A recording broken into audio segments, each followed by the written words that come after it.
focus. Ideate, innovate, enable.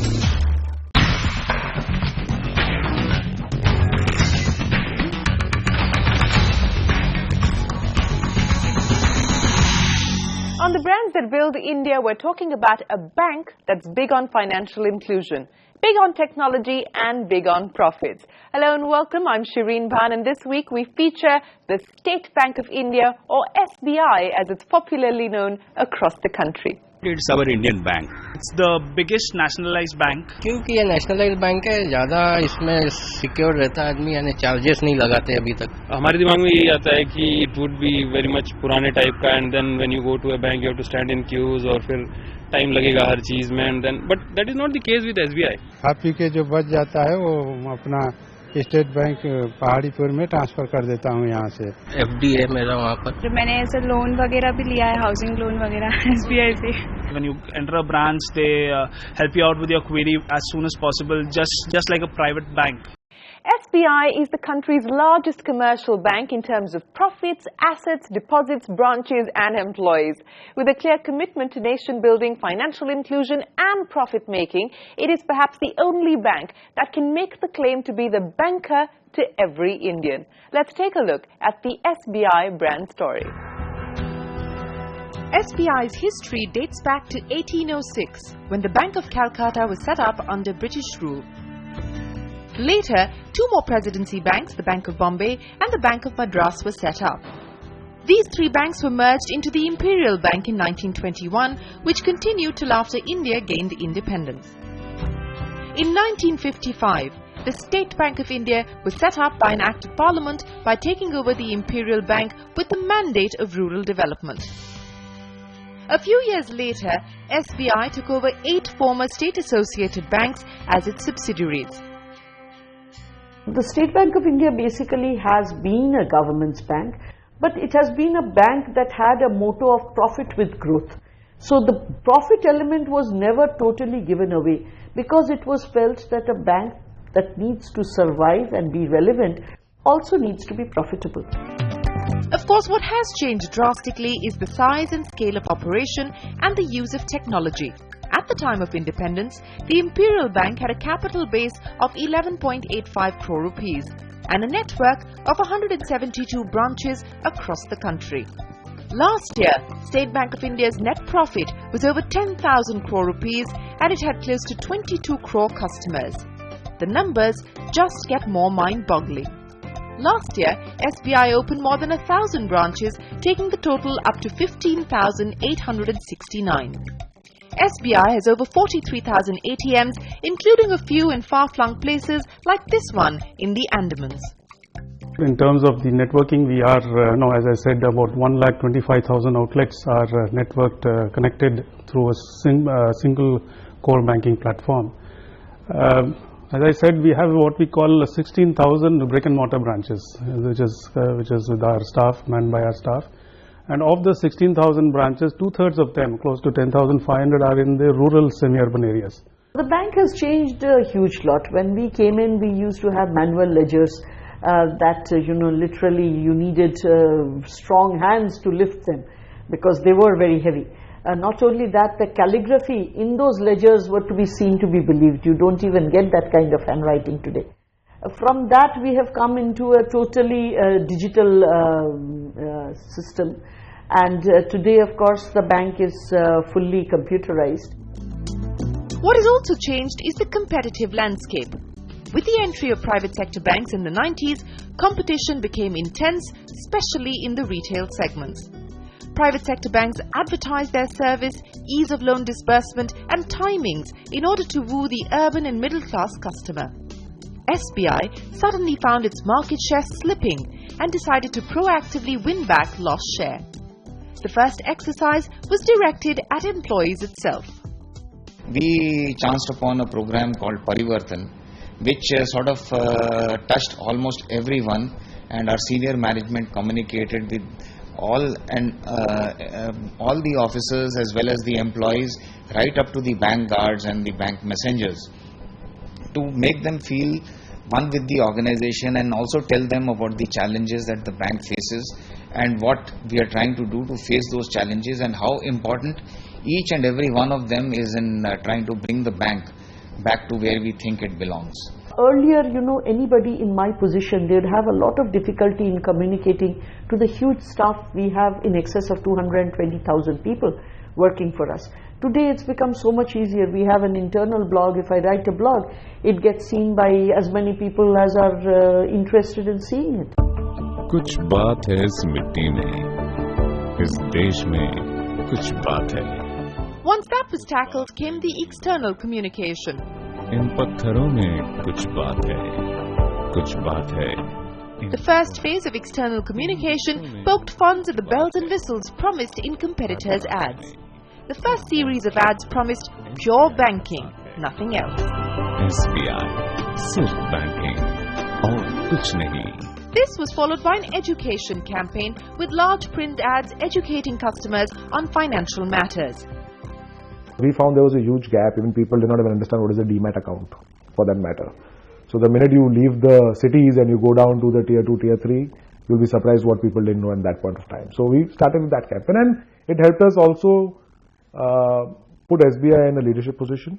So that was the second part of our campaign. The next campaign was the Banker to Every Indian that was spread out over 2 years. The first part of the campaign showed the diverse range of SBI customers and was aimed at bettering the overall brand image of SBI. State Bank of India, the banker to every Indian. Then, instead of using celebrity endorsers, SBI cleverly used historical endorsers to convey the history and trustworthiness of the brand. We are honored to have served him as we now serve today's visionaries.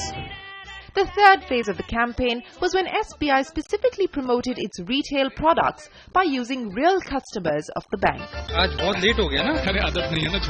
Anyone's dream can come true with car loans from State Bank of India, the banker to every Indian. Post the campaign, SBI was, in terms of comprehension, in terms of brand recall, they were about a good 30 or 40% ahead of the competition at the end of this campaign. So I have figures which take me through the entire 2 years, 2.5 year spectrum of these ads, and I have research for each and every campaign. Papa, Mama और रोहन का घर? SBI, which has 7 impaneled agencies, gets all agencies to pitch for different campaigns, keeping them on their toes. इसीलिए हमने interest rates किए हैं कम, खासकर महिलाओं के लिए. SBI Home Loans. We don't have a large number of agencies who do the entire work for us. We have our own setup of an officer of the level of a DGM who heads the public relations, and he is the one who actually engages some of the media companies for our branding as well as our advertising. Har Ghar loan TV commercial, for us, the minute they approved the concept, we were able to shoot it, edit it, and deliver it in 9 days flat. So all that would not have been possible if we had not gotten support from the bank and the people involved in it. So I would say that they are, they are as agile as any other private sector company. Another change that's been happening behind the scenes is the use of technology. The process started in the late 90s as the bank started getting completely computerized. With the necessary systems in place, SBI moved to a highly advanced core banking system by the mid-2000s. As a result, SBI has won numerous banking technology awards, and its internet banking platform is recognized as one of the best in the country. Between 2004 and 2006, it put all its 12,000 odd branches on core banking. And that's a feat, I think, which would probably rank as one of the most astounding across the world. To be on a single unitary platform in less than 18 months across 12,000 branches. There are branches in Leh, Ladakh or the northeast which had to be connected through VSAT, where the machine had to be carried either on boat or on foot and things like that. So it's a great achievement that the bank did. What sets SBI apart from any other commercial bank is how it's gone about financial inclusion. SBI has a network of business correspondents who travel to different villages and educate people about banking methods and get them more entrenched in the banking system. The challenges of agriculture and rural banking is that while SBI has to provide loans at a rate lower than the base rate, farmers are dependent on crop seasons and often default. But the bank is trying to tackle this aggressively.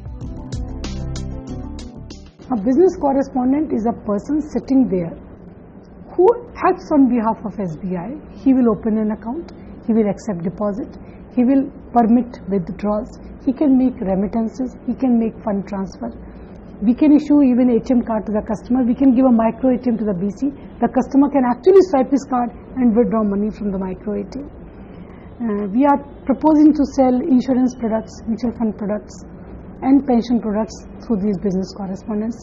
We are engaging now, it has not been done so far, but now we want to engage all these business correspondents as my debt recovery agent. I will get suddenly 60,000 people, 60,000 feet on the street who will actually be in connect with my customers to take recovery from them, to tell if there is a distress, to tell the bank the customer is in distress, he needs help. Probably we can consider giving him more money or maybe restructuring his debt and see how we can give him relief. How do we do that? So they will be my people on the street who will establish the customer connect. With this, the quality of my agri portfolio will also improve. In its 200-year history, SBI has never had a year of reported losses, and yet it was quick to see the need for change before it became inevitable. And the transformation has been complete. Changing the mindset of employees, customers and stakeholders, adopting new technologies and better processes. And yet, its commitment to national development has not changed. Now, it's not easy for a 200-year-old public sector giant to transform itself as effectively as SBI has managed to do. It's time for us to take a short break, but on the other side, we speak with brand expert Santosh Desai. Don't go anywhere. This is a question of ambition. So it's not just about doing an ad that says that you are present in 35 countries. It is actually being able to see yourself and think of yourself in global terms.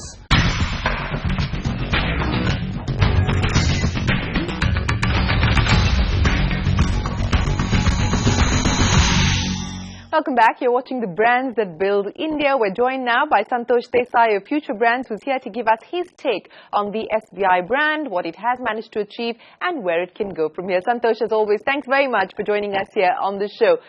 You know, Santosh, many public sector companies have a very typical PSU image or the PSU perception, which means that they're slow to act, slow to react, but then because of the government support and the government backing, there's the safety attribute that's also tagged along with them. Do you think that that is the case with SBI as well? Well, I think to a certain extent it's true that SBI does represent the overall ethos of public sector banks, and to that extent those are some of the kind of descriptions that it does attract. Yes, it lives in that world, but I think it stands apart. In a sense, I can't call it that it has a private sector bank kind of an orientation, but it certainly is a more efficient version of the old public sector bank. Is there enough advertising and communication or even below the line branding activities? It's nowhere as aggressive as the private sector banks. I think this is true. I think that, you know, if you were to look at the last few years, many public sector banks have, come out of hiding, so to speak, and presented themselves to people with good results. SBI has also done that, but I think for a bank of its size, I think it needs to take its own brand more seriously.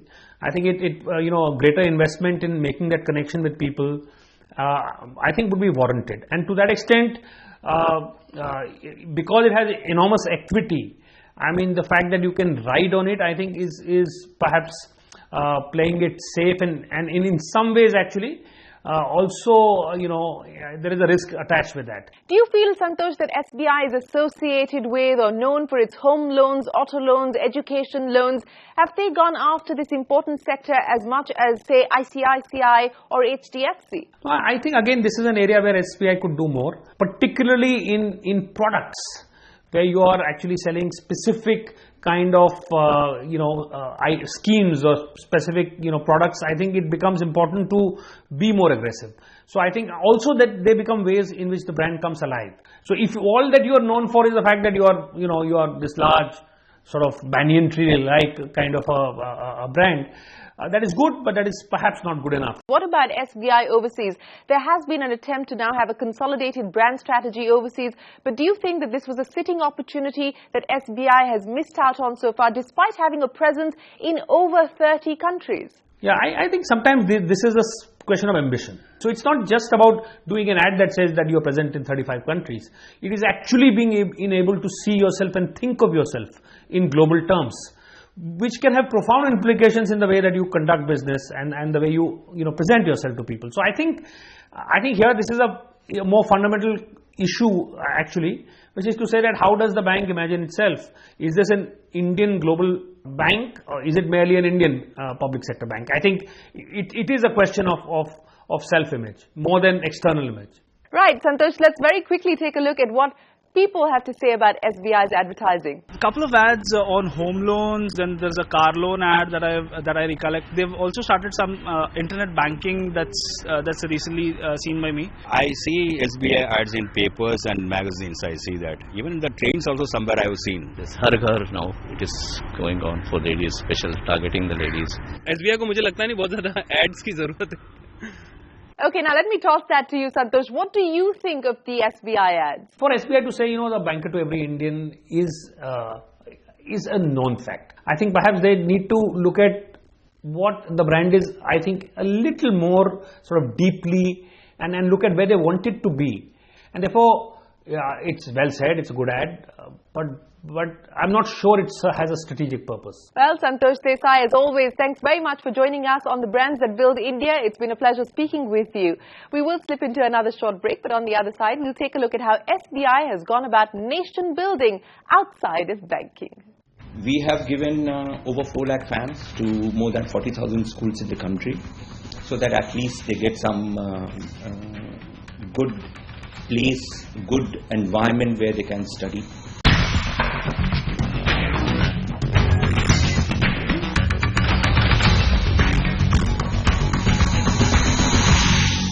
Welcome back. You're watching the Brands That Build India, and we're talking about the State Bank of India, or SBI. A bank that's been instituted with the purpose of developing the nation would naturally have social responsibility wired into its DNA. Let's take a look at some of its CSR initiatives.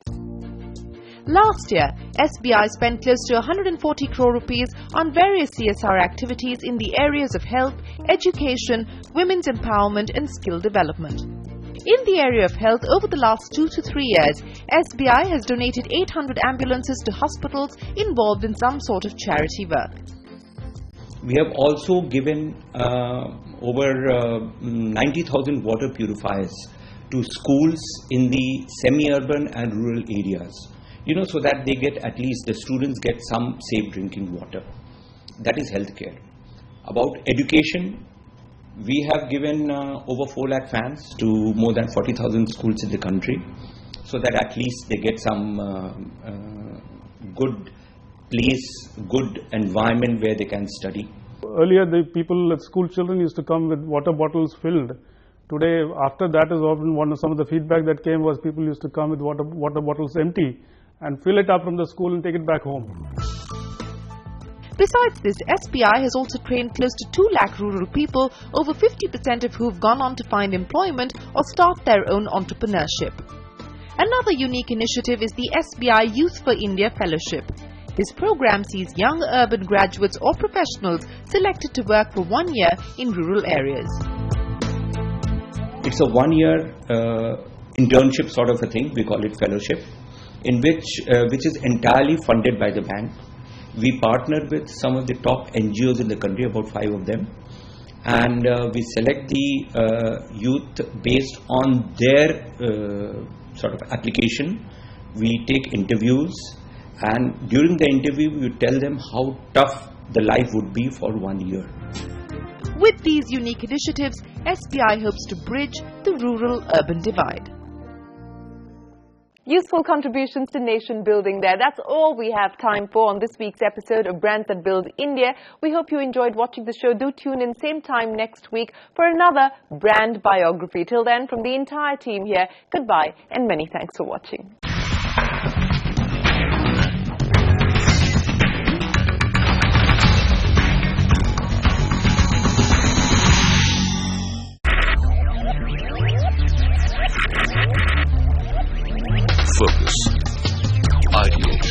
Innovate. Enable.